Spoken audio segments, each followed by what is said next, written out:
America બાદ ભારતમાં પહોંચ્યો કોરોનાનો કોવિડ-19 વાયરસની છુટકારો મેળવવાનો હજુ કોઈ રસ્તો નથી મળ્યો. સમયમાં પર ત્યાંના નવા પ્રકારના સમગ્ર વિશ્વમાં દસ્તક આપતા રહે છે અને કોવિડ-19 નવા સબવેરિયન્ટ ડેલ્ટામાં એક જીવનનું અમેરિકા ચિંતા વધારી છે અને હવે તેના કેસમાં ભારતમાં કેરળમાં પણ જોવા મળે છે અને બીજી તરફ યુએસના અન્ય કોવિડ-19 વેરિયન્ટ S1 સામેની લડાઈ પણ ચાલી રહી છે અને આ નિષ્ણાતો કહે છે કે શિયાળાની સિઝનની શરૂઆત સાથે નવા કેસોમાં સંખ્યામાં વધારો થઈ શકે છે અને ભારતમાં કોવિડ-19 કેસોમાં વધારો.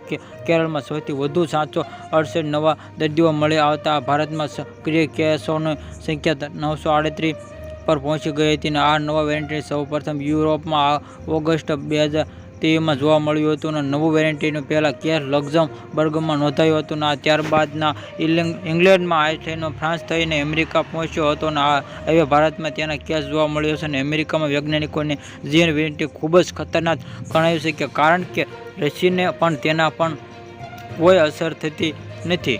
Subscribe my channel.